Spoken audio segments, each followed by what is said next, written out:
क्या तुम्हें भी लग रहा है कि तुम्हारी गर्लफ्रेंड अब तुमसे वैसा प्यार नहीं कर रही? तुम्हें लग रहा है कि उसके लाइफ में मेरी कोई इम्पोर्टेंस नहीं है, वो मुझे इग्नोर कर रही है। इग्नोरेंस इतना ज़्यादा क्यों कर रही है? क्या उसकी लाइफ में कोई और आ गया है? या फिर वो मुझे छोड़ना चाहती है? क्या है ऐसा?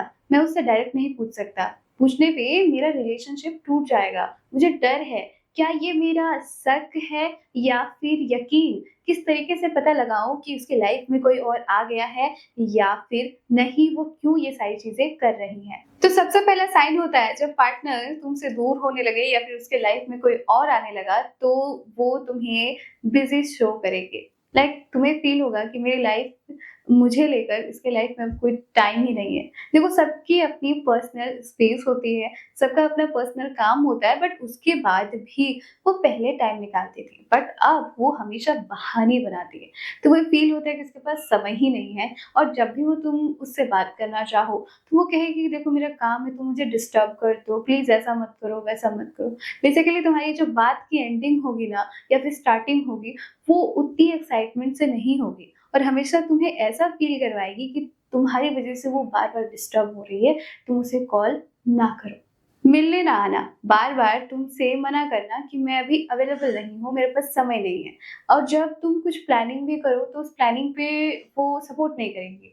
जैसे कि तुम डेटिंग करना चाहते हो, काफ़ी समय बाद तुम एक-दूसरे से गेट टुगेदर करना चाहते हो, मिलना चाहते हो, स्पेशल डे को एन्जॉय करना चाहते हो, तो वो उतना ज़्यादा उसके लिए एक्साइटमेंट नहीं होगी, या फिर कोई बहुत बड़ा बहाना तुम्हारे पास बता देगी। नंबर 2, ऑलवेज़ डिपेंडेंट रहना या फिर केयरलेस रहना। देखो, अगर तुम ही सब कुछ कर रहे हो, तुम्हें ये फ़ील हो रहा है दैट मैं ही इस रिश्ते को चला रहा हूँ, उसका कोई ऐसा मेजर रोल नहीं है। पहले जितना वो एफर्ट्स लगाती थी, अब बिल्कुल भी नहीं लगाती।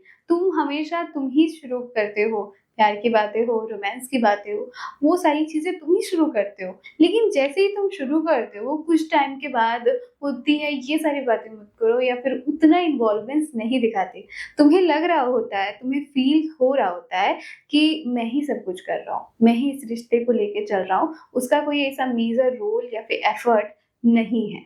ऐसा किसी का बिहेवियर तभी होता है जो जब वो अपनी इमोशनल नीड्स कहीं और से पूरी कर रहा हो या फिर कर रही हो। अगर आपका पार्टनर आपसे रोमांटिक, इमोशनल पहले की जैसी बातें नहीं करता, तो हाँ, वो उसके पास एक इमोशनल बॉन्ड के लिए कोई और मिल गया है, जो उससे वो सारी बातें पूरी करता है। देखो, हर एक रिलेशनशिप में ये बातें होती हैं, और अगर कोई तीसरा बंदा आता है, तभी जाकर उसके साथ इमोशनल बॉन्डिंग उसकी हो जाती है, और तुम्हें फ़ील होने लगेगा कि अब मुझसे ये इमोशनली उतनी कनेक्ट नहीं है, और इमोशनल नीड्स इसकी कहीं और से पूरी हो रही है, तभी ये मुझे इग्नोर कर रही है।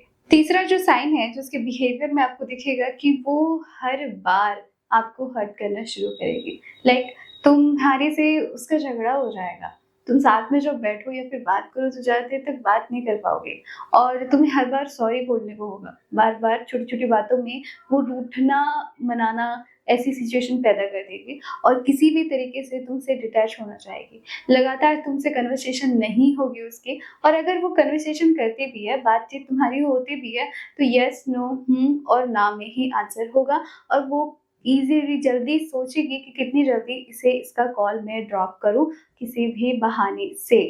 ये बेसिकली वो इसलिए करती है ताकि धीरे-धीरे आपका मन टूटे और आप उससे डिटैच हो जाओ, बिना बताए और बिना कुछ कहे वो साइलेंटली तुम्हें डिटैच करने की सारी प्लानिंग करती है, कोशिश करती है। सिम्पटम्स नंबर 4 जो वो करती है कि फ्यूचर की प्लानिंग में अब इन्वॉल्व नहीं होगा। अगर आपका पार्टनर आपसे फ्यूचर की प्लानिंग नहीं करता, कोई भी चीज़ें हो, अपनी पर्सनल बातें कि आप कितने आगे अपने करियर पे हो, या फिर बिज़नेस में हो, या फिर अपने वर्क में हो, या फिर आप दोनों को साथ में कितना आगे जाना है, क्या फ्यूचर प्लानिंग करनी है। अगर रिश्ते में फ्यूचर प्लानिंग जैसी कोई चीज़ नहीं है, इट मीन्स कि आप वो रिश्ते को आगे नहीं चाहती। उस रिश्ते के बारे में वो आगे सोचती नहीं है, इसीलिए वो तुमसे फ्यूचर की प्लानिंग नहीं करेगी। इवन तुम छोटी-छोटी चीज़ें भी करो, लाइक मूवी जाना या फिर कुछ ऐसी चीज़ डिस्कस करना, हम इसके बाद ये करेंगे, मेरी फैमिली में ये हुआ, तो हम भी अपनी फैमिली में ऐसी चीज़ें करेंगे, पूजा करना, घूमना, नई चीज़ें खरीदना, कुछ भी प्लानिंग, तो उन चीज़ों में उसका इंटरेस्ट नहीं रहेगा यार। तुम देखोगे कि वो बार-बार इन चीज़ों से डिनाई करती है, भागती है, तुम्हें बेसिकली समय नहीं देती है। लास्ट और सबसे इम्पोर्टेंट, डिस्करेज करना। अगर तुम अपने पार्टनर को डिस्करेज करते हो बार-बार तो वो डिटैच होने लगता है।